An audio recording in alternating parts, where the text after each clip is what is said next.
back step. And that's how it works.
But anybody can do them.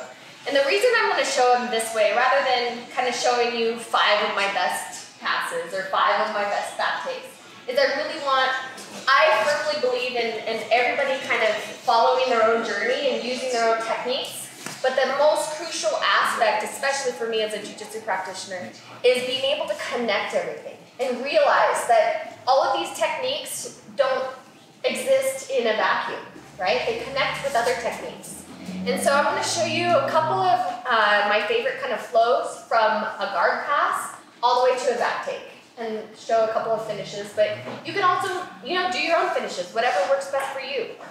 The most important aspect of it is just realizing, certain ideas on how to pass a guard, and then what your opponent is going to, how he or she is going to react, and then what you're going to do to force a reaction, and then ultimately get the back, which is, in Jiu-Jitsu, that's the top. If you can get to the back, for me, that's the best position you can be in as on the offensive, right? Because you have the best opportunity to get a submission from the back.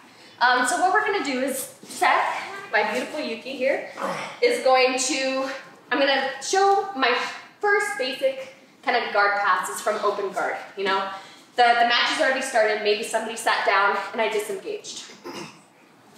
So I don't immediately go in. Sometimes I'll go in and force kind of a de la Kiva. But I like to work from the outside, because in passing a guard, your first goal is to get past the legs. So if you step in there immediately, you're putting yourself into an entanglement already. So I like to kind of work from the outside. And the first guard pass I'm going to show is just a basic sweeping guard pass, but there's a couple key elements to it that I think a lot of people forget when they're passing a guard. Is one, I gotta get past the knees. As long as I'm past the knees, I'm passed, right?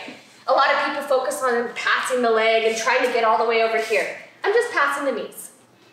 2, when he's comfortable on his back, I don't want him to be in a spot where he's comfortable. So I'm gonna put him in a spot where he's less comfortable. So I'm gonna put him on his side here.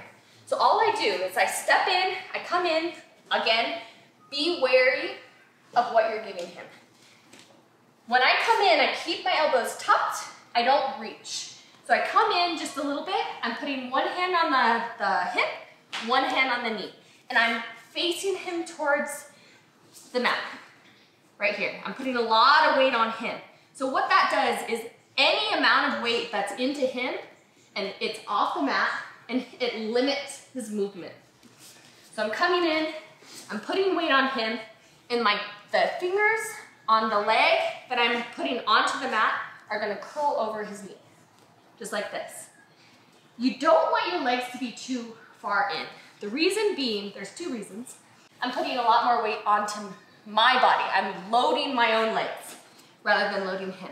Two, if my legs are here and I try to pass this guard, I'm passing him right to his half guard. So I want to be out just a little bit. I'm going to pass this in front of me, and I'm keeping it connected and coming here. I call this prison rules in my comp class, guys, but I'm sure you can come up with better names. But what it does is I want to turn his hips the opposite way. I am not satisfied with passing and allowing him to face me. Because what is he gonna do? He's gonna shrimp, right? If his hips are already facing me, he doesn't have to face me and then shrimp, right? I'm giving him his first step, and then he just has a shrimp. So I'm here, I pass it back, and I turn his hips away from me, right? Because what are his options? In order to get his guard back, he has to first shrimp, turn and face me, then get his legs back. So I'm creating these little steps for him to do in order to escape or to defend. So again, let's move this way. I step in, I'm here, I'm watching for a reaction. Hand on the knee, hand on the hip. Just a baby little step over to the side, place his knee on his leg on the mat, curling my fingers over, passing, and following him. You'll see I have this nice X right here. This is important, and I'll show you a little bit later. But we're gonna work just this. When I'm in my comp class, you can create a drill.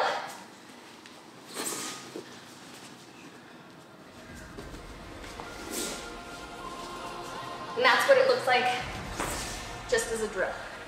But slow down. Just do it step by step. I'll walk around. My rule when I'm doing it, I'm going to clear that top. Right? The reason being, the less I'm attacking, right? The less distance she has, the less space she has, it's harder for her to defend. If I give her all this space, right? See, good, right? There you go. You're welcome. Happy birthday, right?